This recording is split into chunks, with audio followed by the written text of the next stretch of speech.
¿Se conoce el porcentaje de población que sufre ceguera causada por el glaucoma? Es un poco la respuesta de antes. Es del total de glaucomas, sí que se considera en todos los países, en todos los continentes, en todas las razas, tienen glaucoma. Se considera una pandemia global, es decir, no es una enfermedad específica de un determinado continente, raza o tipo de vida. Y el porcentaje que os decía de ceguera era aproximadamente, ceguera bilateral, era de un 10% de ese total. Perdón, Pedro, hay que hacer salvedad de que ahí están incluidos todos aquellos países en los que los pacientes no están tratados, ¿eh? Es decir, hay que tomar el 10% dentro, que es una cifra mundial. Ahí están incluidos un gran número de pacientes que se han quedado ciegos por glaucoma porque no tienen ningún tipo de seguimiento ni tratamiento. Si analizamos un país desarrollado en el que los pacientes están vigilados, no sería ni mucho menos a la cifra. Tenemos que conseguir preocuparos un poquito para que os cuidéis, pero no asustaros. Yo creo que otra información importante aquí es que, de acuerdo con la Organización Mundial de Salud, glaucoma es la segunda causa más importante de ceguera del mundo hoy y es responsable por 13%, cerca de 13% de la ceguera mundial. Solamente catarata es más frecuente que glaucoma como causa de ceguera. Y la gran diferencia, como todos saben, entre la ceguera provocada por la catarata y por glaucoma es que la ceguera provocada por la catarata puede ser reversible cuando el paciente esté operando la catarata. Y el glaucoma, por otro lado, no se puede revertir la ceguera inducida por el glaucoma. Entonces, glaucoma es la principal causa de ceguera irreversible en el mundo hoy. Hola, buenas tardes. Mira, mi pregunta es si el glaucoma intraocular, si el glaucoma que se produce después de un traumatismo intraocular tiene el mismo tratamiento que un glaucoma que se produce por aumento de presión intraocular. Sí, generalmente sí. Generalmente el glaucoma postraumático también tiene elevación de la presión intraocular y habitualmente debe seguirse la rutina de iniciar con tratamiento médico y, si no hay buen control, tratamiento quirúrgico. Aunque quizá deba de subrayar que el glaucoma traumático generalmente no tiene tan buena respuesta al tratamiento médico ni al tratamiento quirúrgico como tiene el glaucoma convencional, el glaucoma de ángulo abierto. Pero sí, evidentemente lo que hay que tratar en ese tipo de pacientes también es el aumento de la presión intraocular. Hola, buenas tardes. ¿El glaucoma se puede prevenir? ¿Podemos hacer algo para no padecerlo? Y por otro lado, ¿se puede curar? Bien, en cuanto a la primera pregunta sobre la prevención, lo más importante para prevenir el glaucoma es el control.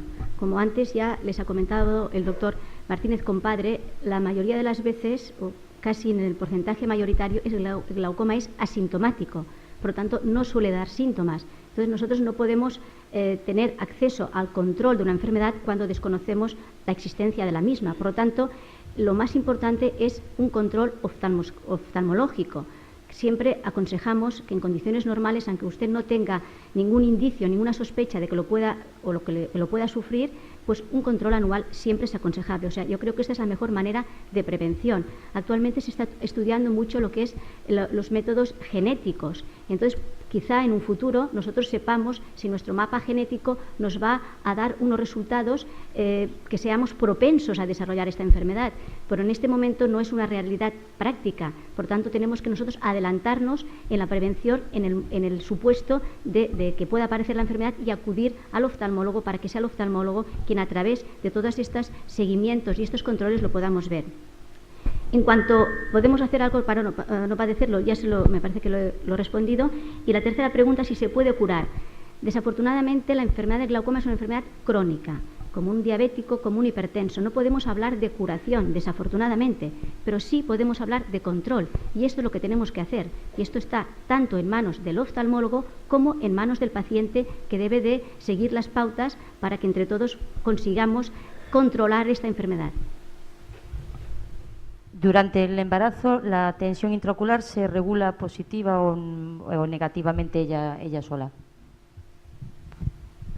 Bueno, durante el embarazo la evolución natural de la tensión es favorable. Se suele observar, sobre todo el segundo y tercer trimestre, un descenso de la presión intraocular. Afortunadamente la situación de una embarazada con glaucoma y con tratamiento médico no se nos da demasiado a menudo porque es una situación que hay que reconocer que nos hace sufrir mucho.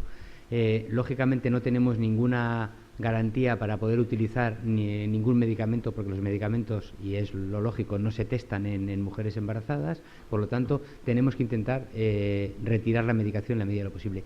Yo creo que es muy importante que una mujer en edad fértil que quiera quedarse embarazada y que esté en tratamiento farmacológico hable con su oftalmólogo y se lo avise, porque es muy frecuente, muchos de nosotros lo comentamos y lo hacemos habitualmente, el hacer un tratamiento quirúrgico antes de que eso ocurra. Hacer un tratamiento quirúrgico durante la gestación también puede tener un gran número de problemas y por lo tanto sería muy interesante, cuando una mujer necesita mucha medicación para controlar su glaucoma, hablarlo con ella y hacer un tratamiento quirúrgico antes de que ocurra la gestación. Hola, buenas tardes. Mi pregunta son dos. ¿Es el glaucoma más frecuente en la raza negra? ¿Se comporta igual que en la raza blanca? Sí, el glaucoma es más frecuente, la raza negra es un factor de riesgo para glaucoma y el comportamiento en general del glaucoma en la raza negra es más agresivo un poco. Empieza más temprano, las presiones intraoculares son mayores y la evolución es más rápida en general do que en los blancos. Hola, buenas tardes. Yo quería saber si pueden perjudicar los colirios que utilizamos para aclarar los ojos cuando hay enrojecimiento o cuando nos molestan las lentillas.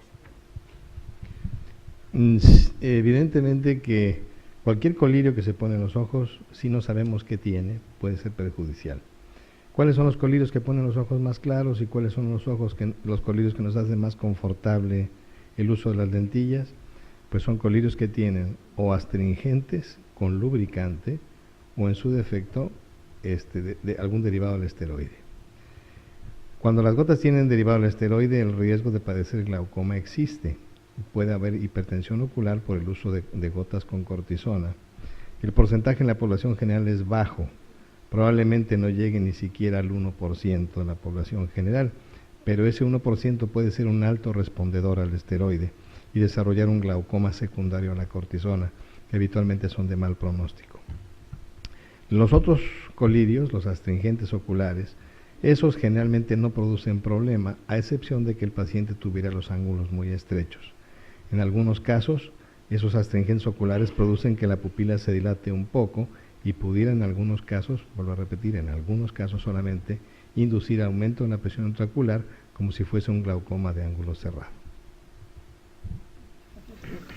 ¿Con qué frecuencia ya han perdido la visión en un ojo los pacientes que empiezan el tratamiento de glaucoma? ¿Y es importante el grado de afectación que exista en el momento del diagnóstico? Bueno, la primera pregunta es de complicada respuesta porque depende mucho del lugar donde viva la persona afectada y me voy a explicar.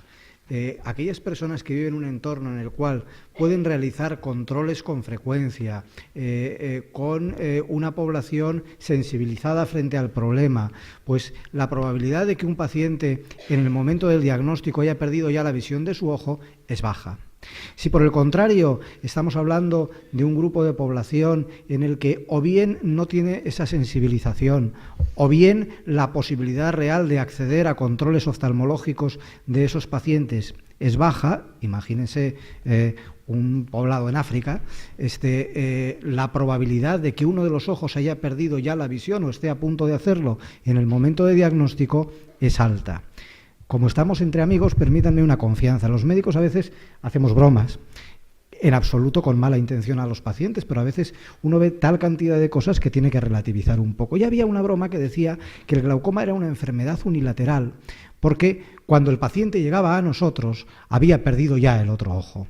Eso era en una época en la que la posibilidad, la divulgación a la que asociaciones como la suya contribuyen, pues no era frecuente y la gente no se hacía los controles tal y como se los hace hoy ahora. ¿Y es importante el grado de afectación en el otro ojo? Es muy, muy importante porque habitualmente el segundo ojo tiende a comportarse como el primero. Si cuando diagnosticamos a un paciente de glaucoma, ese paciente tiene ya una enfermedad muy avanzada en el otro ojo y el primer ojo se ha comportado de manera negativa con una enfermedad muy agresiva, es presumible que el segundo siga una evolución similar y deberemos de estar más atentos a la evolución de ese segundo ojo.